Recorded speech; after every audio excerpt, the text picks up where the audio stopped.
ஒரு பல நூற்றாண்டுகளுக்கு முன்னாடி இங்க தொம்மன்கிற சித்தர் இங்க வாழ்ந்துருக்கிறாரு. அந்த இடத்துல சடனா முருகர் வேல் வந்து நிக்குது. இருந்து எட்டி குதி அப்படின்னால நம்ம ரெடியா இருந்தா அதைய தாங்கக்கூடிய ஐஸ் வந்து அங்க நிக்கும். அதாவது நீங்க வருத்தப்பட்டு ஒரு சொட்டு கண்ணீர் நீங்க வந்து விழுந்து அந்த தரையில விழுகிறக்குள்ளாரியே அவர் நம்மளுக்கு வந்து முன்ன நின்று உதவி பண்ணுவார். குழந்தை இல்லாதவங்களுக்கு குழந்தை வர எங்க குடும்பத்திலேயே அவர் நிறைய விளையாண்டு இருக்கிறாரு. அவங்களுக்கு உலகத்திலேயே யாருமே செய்யாத ஒரு வித்தியாசமான இது அவனுக்கு உண்டு. சாமிக்கே லெட்டர் எழுதுவான். சேலம் மாவட்டம் மேட்டூர் வட்டம் நவப்பட்டி கிராமம், நவப்பட்டிக்கு மேல தொம்மங்கரடு. இப்போ நீங்கள் பார்த்துட்டு இருக்கக்கூடிய இந்த முருகன் கோவில் அப்படின்னு பார்த்தீங்கன்னா, குன்று இருக்கும் இடமெல்லாம் குமரன் இருப்பான் அப்படின்னு சொல்லுக்கு ஏற்றாற் போல் ஒரு குன்றின் மேலே இந்த முருகன் கோவில் அமைந்திருக்குங்க. நிறைய மக்கள் இங்கே வராங்க. அவங்களுக்கு நடந்த அனுபவங்களை கேட்கும் போதே நமக்கு அப்படியே மெய்சில் இருக்கும் வகையில் இருக்குங்க. அதாவது இந்த கோவிலுக்கு வந்து என்னென்னலாம் நடந்திருக்கு அப்படிங்கிறத நான் தொடர்ந்து நீங்கள் இந்த வீடியோவில் பார்க்க போகிறீங்க. அதோடு இந்த கோவில் எங்கே இருக்குது அப்படிங்கிறதையும் நான் இந்த வீடியோவுக்கு நடுவில் சொல்லியிருக்கேன். வீடியோவை ஸ்கிப் பண்ணாமல் பாருங்கள். கண்டிப்பாக நீங்களும் ஒரு முறையாவது இந்த கோவிலுக்கு போயிட்டு வாங்க. உங்கள் வாழ்க்கையில் நிறைய மாற்றங்களை உங்களாலையும் சந்திக்க முடியும்.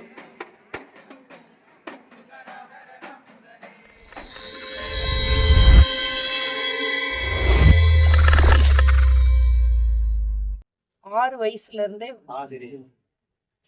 வாக்காடிட்டு இருக்காங்க. அதாவது இந்த வாக்கு சொல்ற குழந்தை வந்து அவங்க அம்மா அப்பாவுக்கு ரொம்ப வருஷமா குழந்தைங்கள ஒரு 7-8 வருஷமா குழந்தைங்க இல்லாம பழனி முருகர் வரத்தால இந்த குழந்தை பிறந்தது. அந்த குழந்தை பிறந்ததுல இருந்து ஒரு 6 வயசு அந்த குழந்தை வளர்ந்து வர்றப்ப அப்பையில இருந்து வாக்காடுது. முருகர் பாதம் வச்சு அன்னையில இருந்து வாக்கு சொல்லிட்டு இருக்காரு. இன்னைக்கு வரைக்கும் வாக்கு சொல்லிட்டு இருக்காரு. இங்க வந்தா இந்த மாதிரி வேண்டுதல் வச்சா நடக்கும் அப்படின்னா என்ன வேண்டுதல் சொல்லலாம்? இந்த மலை எதுக்கு ஃபேமஸ் அப்படின்னு பாத்தீங்க அப்படின்னா, குழந்தை வரம் இல்லாதவங்களுக்கு குழந்தை வரம் கொடுக்கறதுக்காகவே இந்த மலையில அவர் வந்து உட்கார்ந்து இருக்கிறது. இதுதான் ரொம்ப பிரசித்தமான ஒரு வரம். எங்கேயுமே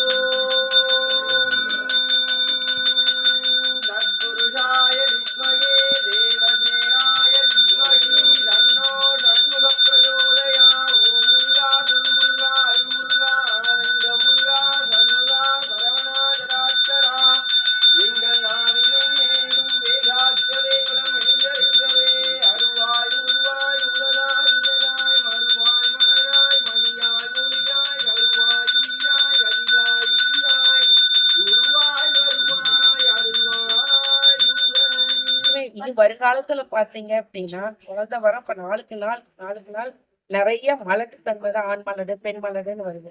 அந்த மாதிரி இருக்கிறவங்களுக்கு என்னுடைய உடன்பிறப்பு என்னுடைய அண்ணனுக்கு கல்யாணம் ஆகி 11 வருஷம் குழந்தைங்க இல்லை. 11 வருஷம் குழந்தைங்க இல்லாம நம்ம மலைக்கு நான் கூட்டிட்டு வந்து இந்த சாமி கொடுத்த வரத்துலதான் எங்க அண்ணனுக்கு 2 ஆண் குழந்தை. அடுத்தடுத்த வருஷமே அவர் வரம் கொடுத்து அடுத்தடுத்த வருஷத்துலயே 2 ஆண் குழந்தை. இதே போல என்னுடைய ஸ்டூடெண்ட்டை வந்து அவங்களுக்கு கல்யாணம் ஆகி 12 வருஷம் ஆயின்னு குழந்தைங்களே கிடையாது. குழந்தைங்களே இல்லாம என்ன பண்ற ரொம்ப கஷ்டப்பட்டு இருந்தாங்க. ஆனா அந்த குழந்தைக்கு 7 வருஷம் கல்யாணம் 7 வருஷங்கிறப்ப நான் நம்ம மலைக்கு வர சொன்னேன். ஆனா அந்த குழந்தைங்க வந்து வாய்ப்பு கிடைக்காம 12 வருஷத்துலதான் அந்த வாய்ப்பு கிடைச்சு அந்த குழந்தைய நான் கூட்டிட்டு வந்தேன். இந்த கோவில் எங்கே இருக்குது அப்படின்னு பார்த்தீங்கன்னா, சேலம் மாவட்டம் மேட்டூர் வட்டத்தில் இருக்கக்கூடிய, அதாவது தொம்மங்கரடு அப்படின்னு சொல்லக்கூடிய ஒரு இடங்க. அந்த தொம்மங்கரடு அப்படின்னு சொல்லக்கூடிய இந்த இடத்துல குன்றின் மேலே இந்த முருகப்பெருமான் அமைஞ்சிருக்காரு. அதாவது அந்த குழந்தைய 4 வருஷம் இந்த முருகன் பாலமுருகனாக இங்கு காட்சி கொடுக்கிறாருங்க. தானாகவே உருவாகி இங்க இருக்கக்கூடிய மக்களுக்கு வாக்கு மூலியமா பல நன்மைகளை சொல்லியிருக்காரு அப்படிங்கிறது தான் இங்கே இருக்கக்கூடிய மக்கள் சொல்கிறாங்க. இந்த கோவிலுக்கு போகிற வழி அப்படின்னு பார்த்தீங்கன்னா, அதாவது சேலம் மாவட்டம் மேட்டூர் வட்டத்துக்கு வந்துட்டு நீங்கள் தொம்மங்கரடு அப்படின்னு சொல்லக்கூடிய இடத்துக்கு போனீங்க அப்படின்னாலே அந்த மலை மேலே இந்த முருகப்பெருமானை பார்க்க முடியும். வேணுங்கிற பொருள் எங்களுக்கு கோயில் சார்பாக கொடுப்பாங்க. அப்படி கோயில் சார்பாக கொடுக்குறப்ப நான் ஒரு வருஷம் அவங்க வீட்டுக்கு போயிருந்தப்ப அவங்க வீட்டில் அவங்க மாமனார் மாமியார் சொன்னாங்க, நீங்க எப்ப பார்த்தாலும் வந்து வாங்கிட்டு போறீங்களே தவிர குழந்தை வரம் கொடுக்கும்னு சொல்லி கூட்டிட்டு போனீங்களே உங்க கோயிலுக்கு, ஏன் இன்னும் குழந்தை வரமே கொடுக்கல உங்க சாமி அப்படின்னு கேட்டாங்க. அப்ப நான் சொன்னேன், அடுத்த வருஷம் இந்நேரம் 3 பேரா இந்த மலை ஏறுவாங்க. அப்படி இந்த மலை ஏறலைன்னா இனிமேல் நான் குமர சாமிய நான் இந்த மலைக்கு 25 வருஷமா வந்துட்டு இருக்கேன்.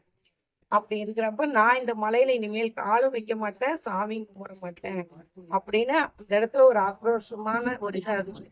அப்படி வந்து நான் சொல்லிட்டு வந்தப்ப எனக்கு கொஞ்ச நேரம் ஆனதுக்கு அப்புறம் தான் என்னுடைய நிலைமைக்கே நான் வந்து அச்சச்சோ நம்ம இப்படி சொல்லிட்டோமா அப்படின்னு. அப்ப நான் உடனே எங்க சாமியிட்ட சொன்னேன், முருகா இது நான் சொல்லல, எனக்குள்ள இருந்து நீதான் சொல்லியிருக்கிற அப்படின்னு. அதே மாதிரி அந்த குழந்தை அந்த தைப்பூசத்துக்கு வந்தது. தைப்பூசத்துக்கு வந்து அடுத்த மாசமே அந்த குழந்தைக்கு நின்றுச்சு. நின்னதுல இருந்தே அந்த குழந்தை மாசமாயி அதுக்கப்புறம் அந்த குழந்தைக்கு ஆண் குழந்தை ஒண்ணு, பெண் குழந்தை ஒண்ணு. 13 வருஷமா குழந்தை வரது இல்லாம ஆண் குழந்தை வந்து பிறந்தது. இப்ப அந்த குழந்தைக்கு வருஷம் பங்குனி உத்திரத்தன்னைக்கு அவங்களோட பூஜை தான். இன்னைக்கு வரைக்கும் அவங்க பூஜை கொடுத்துட்டு இருக்கிறாங்க. அன்னதானம் எத்தனை பேர் வந்தாலும் அந்த அன்னைக்கு அவங்களோட எண்ணம். அது மாதிரி இதுவே எதுன்னா என்னுடைய வாழ்க்கையே நிறைய இருக்கு. எனக்கு ஒரு பெண் குழந்தை, ஒரு ஆண் குழந்தை. என்னோட பெண் குழந்தை இந்த கோயிலுக்குள்ள வரப்பயே நான் டாக்டரா தான் படிக்கணும், டாக்டருக்கு தான் படிக்கணும் அப்படின்னு சொல்லிட்டு தான் வந்துச்சு. ஆனா டாக்டர் சீட்டுங்கிறது அப்ப ரொம்ப கஷ்டமா இருந்தது. நீட் எக்ஸாம் இதெல்லாம் பண்றதுக்கு ரொம்ப கஷ்டப்பட்டது. ஆனா கடைசியா பாத்தீங்க அப்படின்னா பிசிக்கு உங்களுக்கு தான் 1 மார்க் 2 மார்க்ல போயிருமே, போய் சீட்டு கிடைக்காம ரொம்ப கஷ்டப்பட்டு நாங்களும் எங்க சீட்டு கிடைச்சு பார்த்தேன். சீட்டு கிடைக்காம கடைசிக்கு சாமி சொல்லுச்சு, நீ வெளிநாடு போய் தான் படிச்சுட்டு வர வாய்ப்பு இருக்கு குழந்தை அப்படின்னு. அதே மாதிரி எங்க பெண் குழந்தை வந்து வெளிநாடு போச்சு. வெளிநாடு சீட்டு கிடைச்சு போச்சு. அங்க போய் உடனே வந்து எங்க பெண் குழந்தைங்களுக்கு அவங்க சீக்கிரம் சீட்டு கிடைக்கும். இது ஆகல. நாங்க சேர்த்துன காலேஜ் வேற. அந்த காலேஜ்ல போனதுக்கு அப்புறம் சீட்டு கிடைக்காம அந்த காலேஜ்ல இருந்து வெளியேற்றிட்டாங்க. இதெல்லாம் நடக்கிறதுக்குள்ளாரியே எங்க வீட்டுக்காரு ஹார்ட் அட்டாக்ல வச்சு இதையெல்லாம் தெரிஞ்ச உடனே ஐயோ பெண் குழந்தை அங்க போய் சீட்டு கிடைக்காம ரொம்ப கஷ்டப்படுதே வாழ்க்கையில அப்படின்னு. அது நமக்கு தெரியாத பாஷை, தெரியாத ஊரு, நம்மளுக்கு தெரியாத நாடு, போய் இப்படி இருக்குது அப்படின்ட்டு அந்த இதுலயே அவருக்கு அந்த இதே ஆச்சு. ஆனா எங்க சாமி வந்து அப்பயும் நீ வந்து பயந்துக்காத குழந்தை, அந்த குழந்தைக்கு நான் சீட் வாங்கி தரேன்னு சொல்லி அதை விட சிறப்பா அங்க ஒரு காலேஜ்ல ஒரு எக்ஸாம் எழுதுனாங்க. அதுல டேலியன் மெடிக்கல் யூனிவர்சிட்டியில ஒரு எக்ஸாம் எழுதவும் 100 மார்க் வாங்கினவங்களுக்கு அதுல வந்து யூனிவர்சிட்டியில 10 இடத்துல அது வந்து 3வது இடத்துல இருக்கு அந்த காலேஜ். அதுல எங்க பெண் குழந்தைக்கு சீட்டு கிடைச்சது. இங்க இருந்து போனா 7 குழந்தைங்களுக்கு அதுல சீட்டு கிடைச்சு அதுல படிச்சு முடிச்சு வந்ததுக்கு அப்புறம் மேரேஜ் ஆகி இப்ப அவங்களுக்கு ஒரு குழந்தை டாக்டரா இருக்காங்க. திருச்சியில கட்டி கொடுத்துருக்குறோம். அங்க டாக்டர் ஒர்க் பண்ணி ஸ்டாண்டர்ட் இந்த மலைக்கு வரப்ப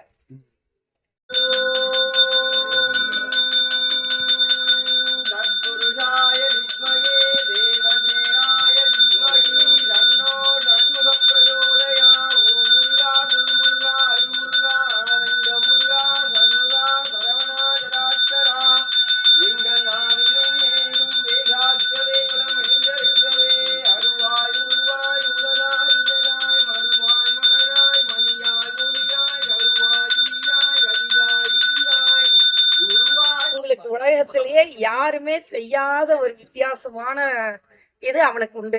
ஒரு ஹேபிட் என்ன அப்படின்னா சாமிக்கே லெட்டர் எழுதுவான். என் பையன் வந்து சாமிக்கே லெட்டர் எழுதி நான் எந்த டோர்னமெண்ட்டுக்கு போறதா இருந்தாலும், அவன் இன்டர்நேஷனல் ஸ்கேட்டிங் பிளேயர். என் பையன் ஸ்கேட்டிங்ல இன்டர்நேஷனல் பிளேயரு. அப்படி இருக்கிறவங்க வந்து 2nd ஸ்டாண்டர்ட்ல இருந்து ஸ்கேட்டிங் பண்றான். அதே மாதிரி எக்ஸாமா இருந்தாலும் சரி, அதே டோர்னமெண்டா இருந்தாலும் சரி, எந்த இதா இருந்தாலும் முதல்ல வந்து முருகருக்கு மட்டும்தான் லெட்டர் எழுதி வைப்பான். லெட்டர் எழுதி அது பாதத்துல கொண்டு போய் சாமி பாதத்துல வச்சிருவான். அது அடுத்த தடவை அந்த இதுல எக்ஸாமா இருந்தாலும் சரி, டோர்னமெண்டா இருந்தாலும் எக்ஸாம் முடிஞ்சோ டோர்னமெண்ட் முடிஞ்சோதோ அந்த லெட்டரையே எடுக்கணும். அது வரை சாமி பாதத்திலேயே இருக்கணும். எங்க tournament national, international, state district எதா இருந்தாலும் அது முடிஞ்சதுக்கு அப்புறம் தான் எடுக்கணும்னு அவனுக்கு ஒரு இது.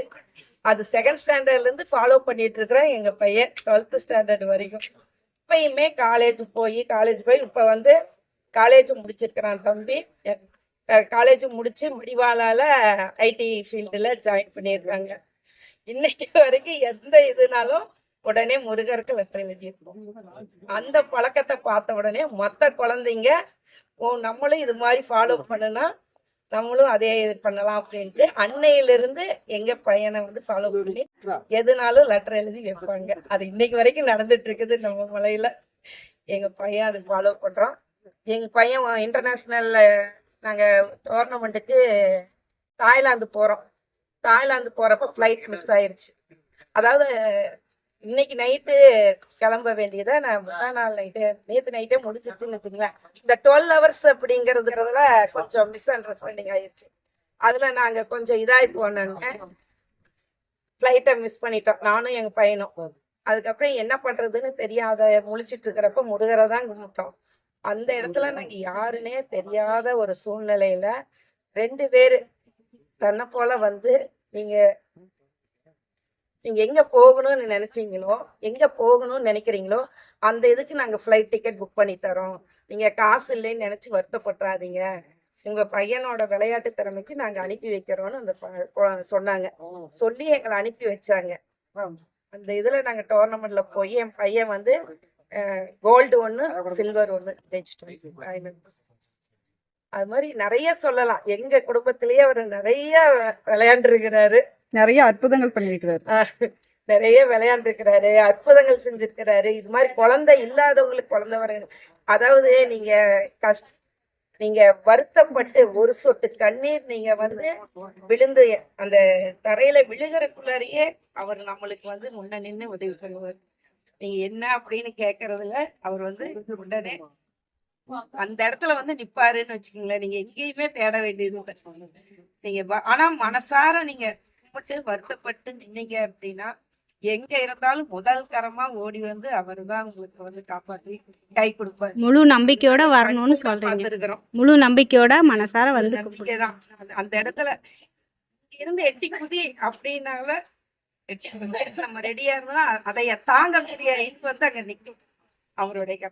இது வந்து இதை விட எல்லாத்த விட என்ன சொல்லணும் அப்படின்னா, எங்க வீட்டுக்காருக்கு செகண்ட் அட்டாக் வந்து செகண்ட் அட்டாக்னா திருச்சியில ஒரு ஃபாரஸ்ட் டிபார்ட்மெண்ட் அவர் ஃபாரஸ்ட் ஆஃபீஸர் எஸ்டிஓவா இருக்கிறாரு. திருச்சியில வந்து இன்ஸ்பெக்ஷன் போயிருக்கிறாரு.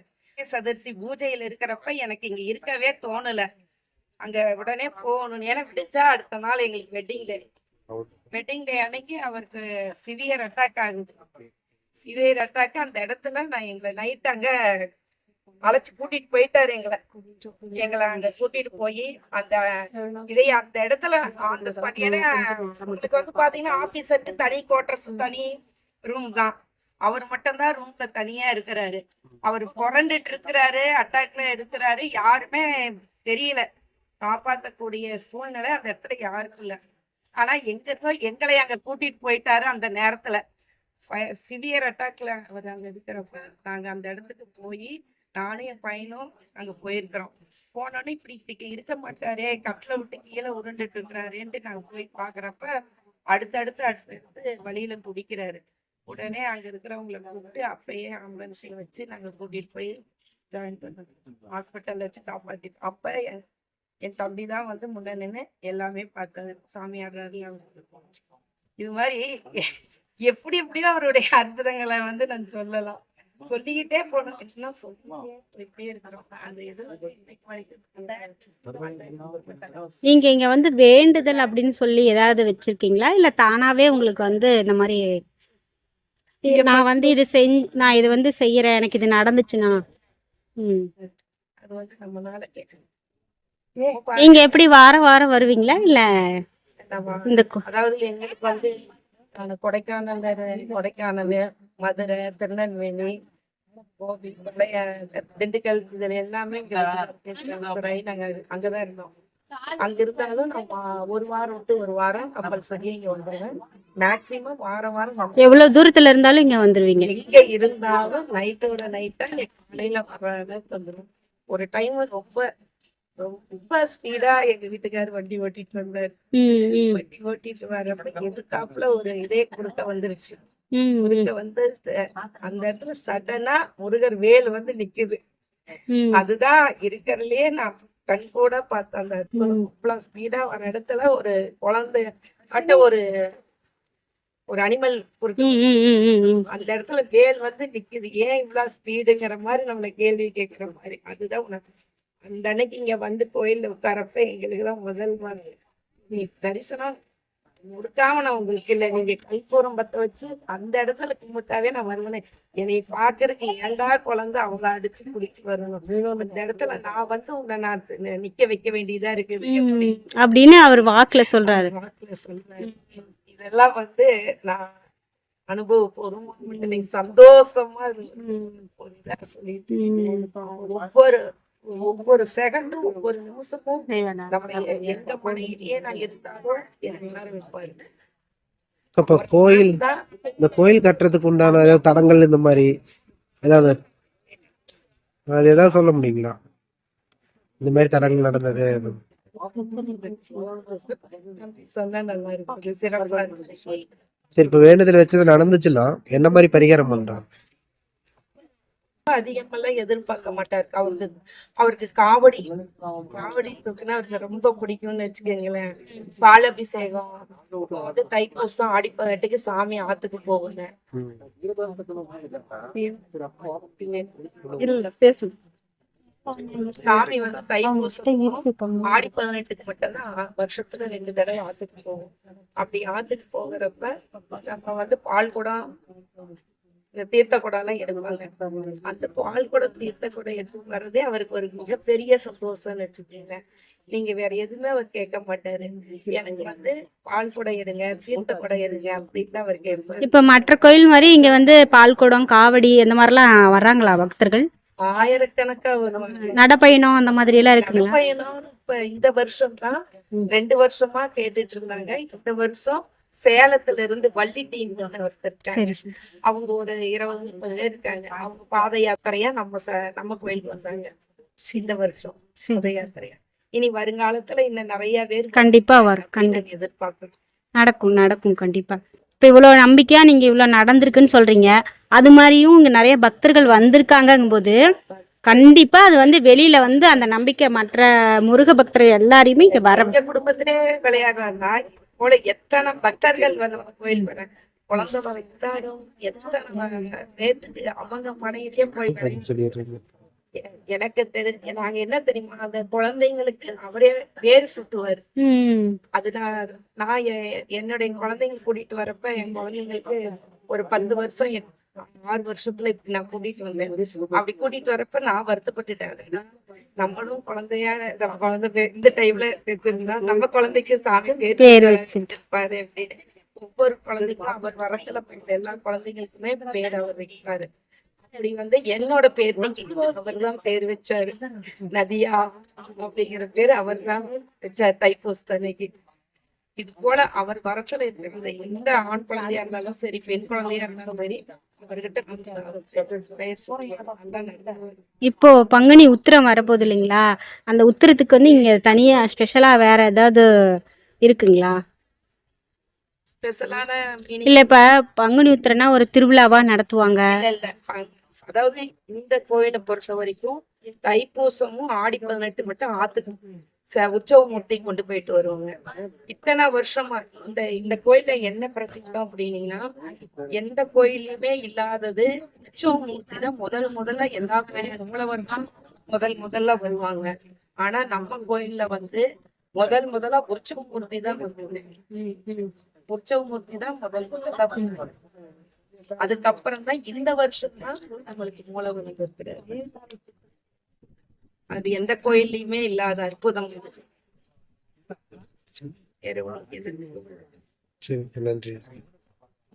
இந்த இடம் வந்து சரியான எந்த இடத்துல அமைஞ்சிருக்கு, இது ஊர்வ என்ன, இதை மட்டும் சொல்லிடுங்க. இந்த மலை பேரு தொம்மங்கரடு. ஒரு பல நூற்றாண்டுகளுக்கு முன்னாடி இங்க தொம்மன்கிற சித்தர் இங்க வாழ்ந்துருக்கிறாரு. வாழ்ந்துட்டு இன்னும் இருக்கிறார். அதனாலதான் இந்த மலைக்கு அவ்வளவு ஒரு பவர். நம்ம வேண்டியது வேண்டின மாதிரி நடக்கிறதுக்கு மூல காரணம் அதுவும் ஒண்ணு. நீங்க பாத்தீங்கன்னா முருகரோட பக்தர்கள்னு பாத்தீங்கன்னா அந்த சித்தர்களோட மகிமை தான் நிறைய இருக்கு. அது போல இவருக்கும் தொம்மன் சித்தர் வாழ்ந்துட்டு இருக்கு. அதுக்கு வந்து இந்த மலையில நீங்க என்ன நினைச்சு நீங்க வருத்தப்பட்டு நீங்க வேண்டிங்கனாலும் அந்த வரம் உடனே நடக்கும். நீங்க என்ன நீங்க மலையில இருக்கிறப்பயே பாத்தீங்கன்னா உங்களுக்கு வந்துதான் இருக்கிற கஷ்டம் தீர்ந்து ரொம்ப சந்தோஷமா இங்க உணர்வீங்க. இந்த மலையில இருக்கிறப்ப நீங்க மத்த எவ்வளவோ விசனத்திலயோ வருத்தத்திலயோ வந்தாங்கன்னா கூட அதெல்லாம் உங்களுக்கு தெரியாது. இந்த மலையை விட்டு இறங்கி போனதுக்கு அப்புறம் தான் நம்மளுக்கு அது தோணுமே தவிர இந்த மலையில இருக்கிற வரைக்கும் நம்ம தான் ராஜா அப்படிங்கிற அளவுக்கு உணர்வு. அது நாங்க கண்கூடா நாங்க ஒவ்வொருத்தருமே நாங்க உணர்ந்து இருக்கிறோம். நீ சொன்ன மாதிரி இந்த இடத்துக்கு இருக்கிற ஒரு சக்தின்னு சொல்றீங்க.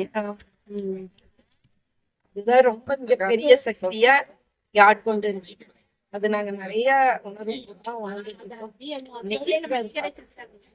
இந்த இடம் கரெக்டா மேட்டூர் வட்டங்களா?